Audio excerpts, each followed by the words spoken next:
Welcome to the Grow Your Independent Consulting Business podcast. I'm Melissa Lieberman, a fellow IC and business coach. On this podcast, I teach you to become a consistently booked independent consultant without becoming a pushy salesperson or working 24/7. If I can do it, you can too. Listen on to find out how. Welcome back to the podcast. I am so happy you're here, as I am every single week. And I can't wait to dive into today's topic with you, which is the 3 prerequisites to raising your consulting fees. Before we get started with that, though, I just want to share with you a little behind the scenes of the podcast. So as I'm recording this, it's the last week of May. Typically, I report just a week in advance. As you noticed a couple of episodes ago, I lost my voice, so I had to get super creative. So I decided to start batching the podcasts in 1 week, record all of the upcoming months podcasts. That is my new approach to the podcast, is batching things and trying to get some efficiencies of doing the same thing in 1 week versus spreading it out across the month. So we'll see how it works, but I wanted to share that with you. I may continue doing this, or I may go back to the old way. We'll see. But I wanted to share it with you because it's important to just periodically revisit how you're operating your business. So you may have repeatable tasks like I'm describing to you with the podcast recordings. You may have certain repeatable tasks in your business and have a certain way of doing those. And the way might be working out really well for you, but it kind of sucks your energy. The way might not be working out that well for you, and it may be hard to overcome procrastination and overwhelm. Whatever the case is for you, periodically revisiting those repeatable tasks can be really beneficial from a couple of different ways. It can help you become more efficient, maybe increase the level of quality, and it can also help you to just get reinvigorated and potentially improve the amount of mental energy that it's taking for you to produce something. So I love shaking things up every now and then.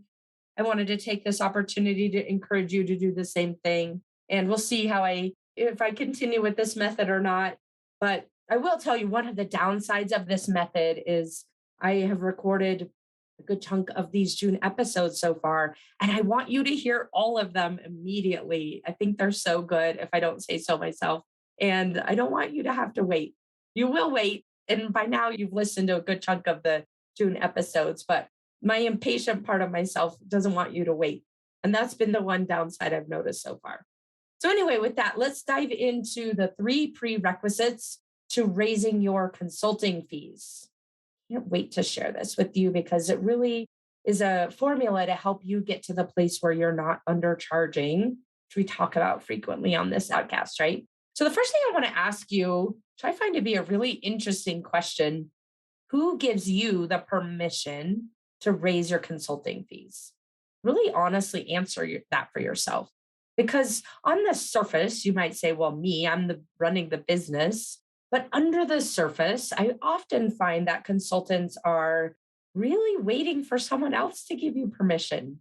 If you're like most consultants, you might be waiting for someone else to give you permission.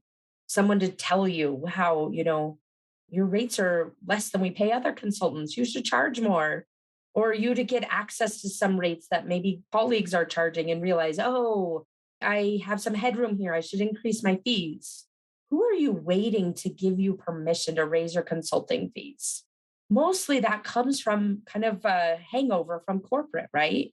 When you were in corporate, as we all were at some point, you had to wait for someone to give you permission for something, whether it was a budget that gave you permission to spend money, whether it was, even though you had a budget, you still had to get permission to spend money, whether it was increasing the rates of what you were charging in corporate to your clients. And some person in finance had to help you look at it, or sales had to bless it. It's just such an interesting question to ask yourself.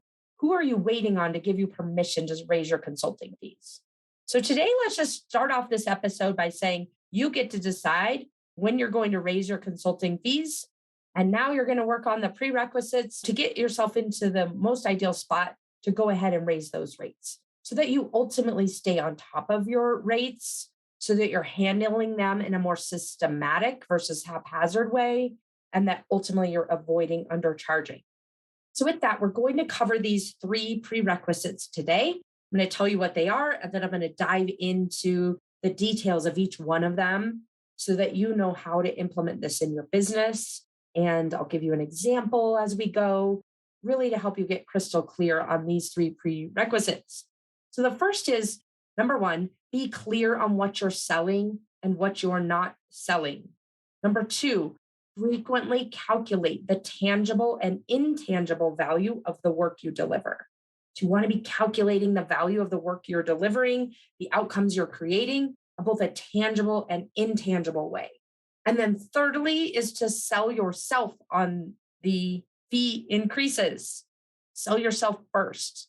So let's dive into each of these three. You can go to the show notes and grab them, so you don't have to be taking copious notes here. But I want to really dive into each of these three prerequisites so you can figure out how this applies to you and your business. So the first one, be clear on what you're selling and what you're not selling. We've talked about this in prior episodes in other ways. You can go back to episode 60 after this. We'll put the link to that in the show notes to really think about this in a different level in terms of your sales mindset. But for today, let's talk about being clear on what you're selling as a prerequisite to you increasing your consulting fees. Here's what you're not selling. Most consultants think they're selling themselves. That's not what you're selling. If you think you're selling yourself, you're probably in a staff augmentation or extra pair of hands type of a situation. And honestly, there's nothing wrong with that. But if you're listening to this episode, my guess is that that's not your ultimate goal for your business, to be staff augmentation or that extra pair of hands. You want to elevate your business and continue elevating and growing your business so you have more impact and you're more fulfilled in the type of work you're doing and, quite frankly, are paid more. So with that, we need to decouple you from your services. You're not selling yourself, because if you are, it's so easy to hit a limit on what you're charging. In this case, we're really getting clear on what you're selling, which is, again, is not you. And what it is that you're selling is the outcomes that you help your clients to achieve. That is what you're selling. And that's what you want to be very clear on as a prerequisite to raising your rates, to raising your fees, to raising your pricing. You are selling the outcomes. You are selling the results. You are selling what the client's, that ultimate end state that the client is looking to achieve. And when you're able to separate those outcomes and benefits that you're helping your clients to achieve and start charging for your work in that way, quite frankly, your revenue potential can be endless. It's no longer attached to the amount of time you're spending. Your fees and pricing and revenue is attached to the results you're getting for your clients. And so that's the prerequisite to you charging more. The first prerequisite to you charging more as an independent consultant is to get crystal clear on what you're selling. What are those outcomes? And to stop thinking that you're selling yourself. This first prerequisite can be as simple as, I am not selling myself. I will stop thinking that. I will start noticing when I'm thinking that and cut that off, because it's not benefiting you and it's not benefiting your clients. So now let's dive into the second prerequisite, which can help you get more clear to quantify the types of results you are delivering, the outcomes that you are creating. And so that's what the second prerequisite is to help you get very clear on the value, the intangible and the tangible value of the work that you deliver. So let me share with you a really simple, it's not incredibly easy, but it is incredibly simple exercise that I give my independent consultant business owner coaching clients. So the clients that I coach, those clients that I work with one-on-one, one of the first exercises that we do together is to really start helping them get clear on the impacts of the results that they deliver and to quantify those. So the 4 steps that I'll give you today that are part of that work that I do with clients is, number 1, just sit down and quantify the short term, so the immediate tangible impacts of the work that you do with your clients. What is that short term tangible impacts? Like, what could you truly quantify? Sometimes it's more straightforward depending on what your niche is as a consultant, sometimes a little more challenging, but really force yourself to figure out what are the tangible impacts of the work that you do. It could be things like increasing that client's revenue. So that's quantifiable, right? It could be things like decreasing their costs, like retention. That's quantifiable. How much they know the answer to how much does it cost to replace an employee. You can generalize that as part of this exercise. Then you'll want to ask them that question as you go through your business development exercise so you know exactly what the numbers are for them in particular. So right now we're doing more of a kind of across the board exercise, but it's incredibly valuable for you to do also with each individual client. Then you're going to want to, secondly, you'll want to quantify the short-term intangible impacts of the work that you do. Intangibly, if that's a word, what is the impact of the work that you do? All of those things that are not as easy to quantify or to measure, just give yourself a guess. Don't overthink this or overcomplicate it. Give yourself a guess of what are all the intangible impacts that the work you are doing could have for your potential clients. Then add these two together. That gives you full picture of the short-term impact. And then multiply that out. Think about it from the longer term perspective. What is the lifetime value of the work that you're doing for a given client? And come to a number. It's kind of crazy when you look at it this way. When I have clients do this, we very quickly get into the millions, sometimes multiple millions. And then when you look at your pricing, it's like 50K or 100K.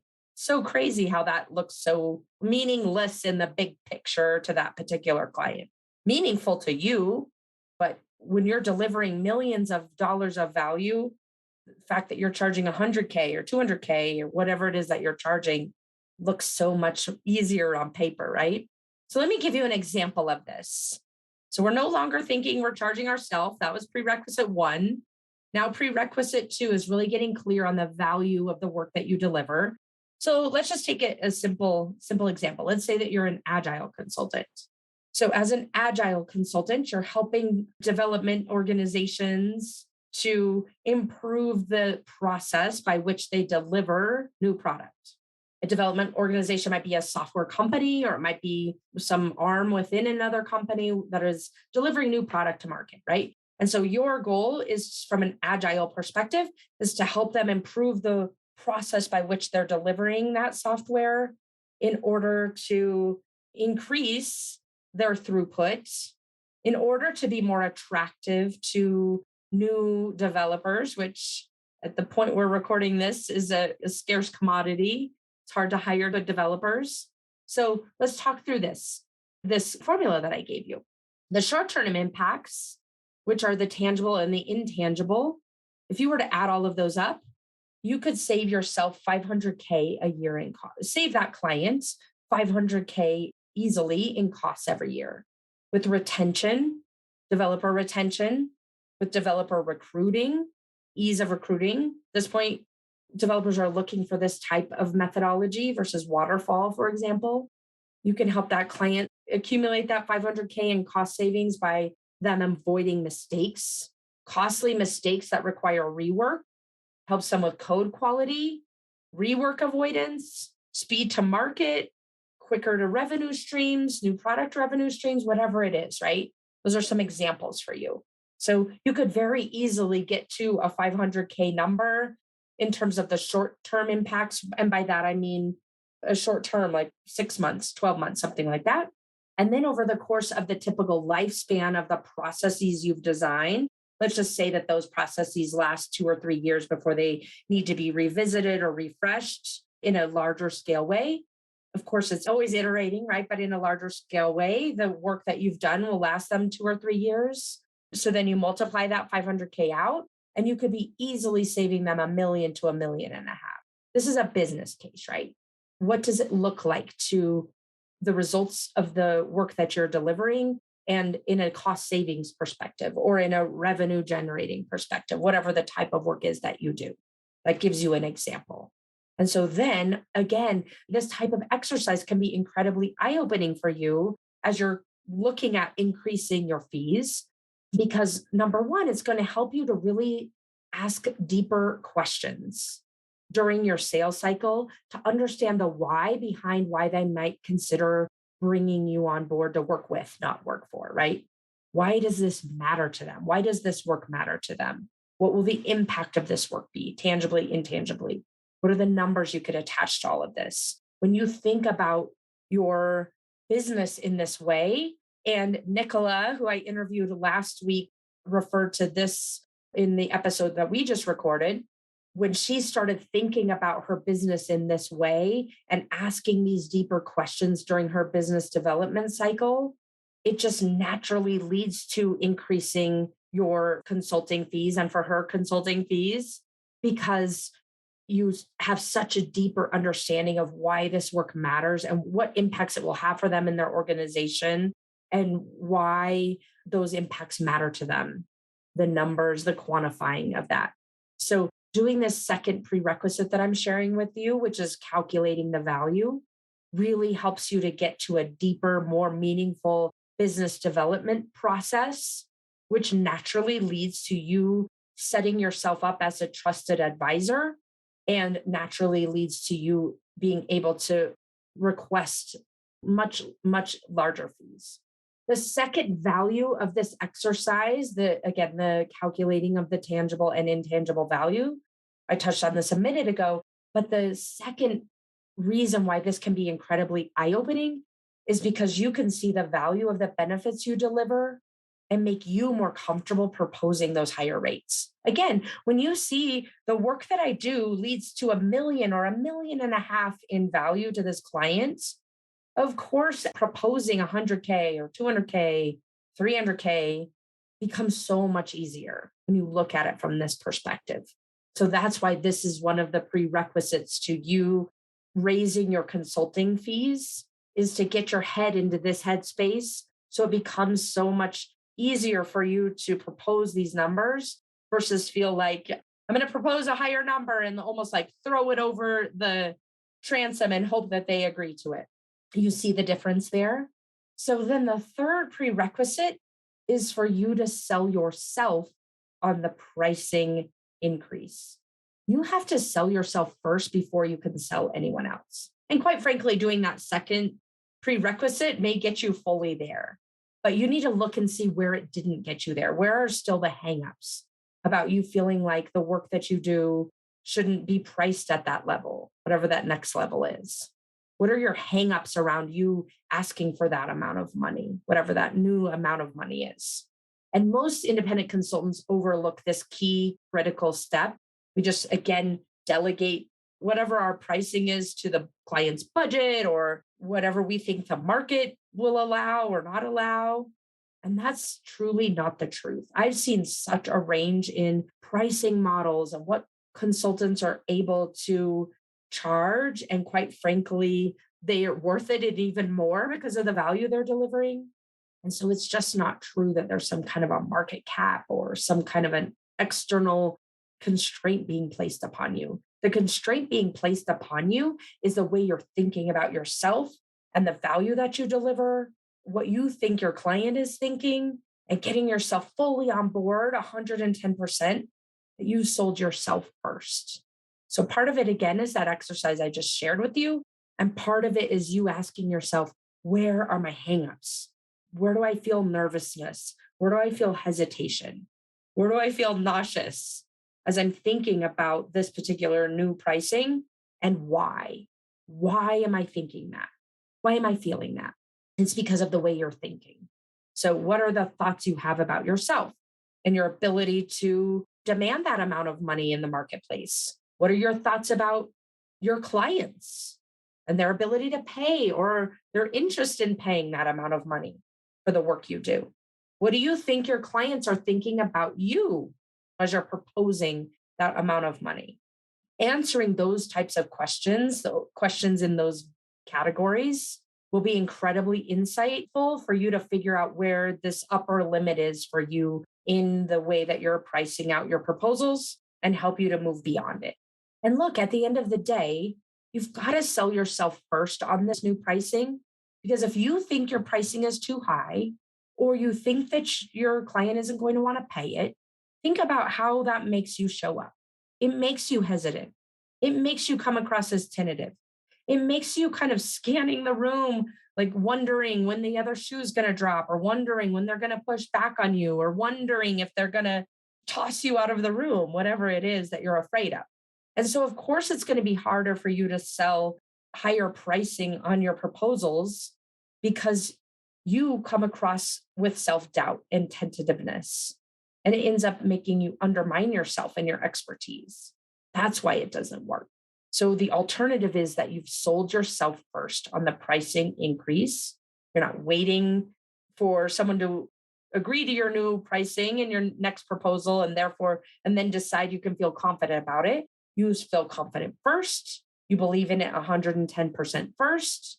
You believe this pricing is a no brainer so that you can show up in a leaderly, confident, trust building way with those potential clients. Do you see how your thoughts about your pricing are at the core of how you're coming across in that sales cycle? In one way, when you're feeling tentative and nervous, it creates that dynamic that makes your client nervous to work with you, to say yes, regardless of what the pricing is. On the other hand, if you're sold first, that's when you show up in a leaderly, confident, really clear and crisp way with that client and build that trust and confidence with them from the outset. The ability to move your client forward and have them on board with the proposal that you're making with and formulating with them all comes down to the way that you're thinking about it and the value you see that you're delivering and your ability to deliver that value and your unwavering belief, unshakable belief in your pricing, in your proposal, in your results. This is truly not something that you can or want to be delegating to your potential clients. You delegating to them to make you feel confident in your pricing by them saying yes is what's going to create a lot of either no's. They say, no, I've decided that we're not going to move forward.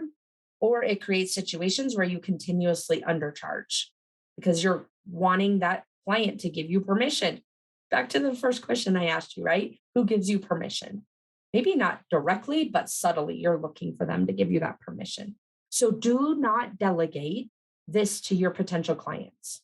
It's imperative that you sell yourself first on the pricing and the increases in pricing that you create as you submit proposals and create proposals with those potential clients, and that you're not delegating it to them to make you feel comfortable that it's okay to raise your prices. So those are the 3 prerequisites. I want to share one last thing with you.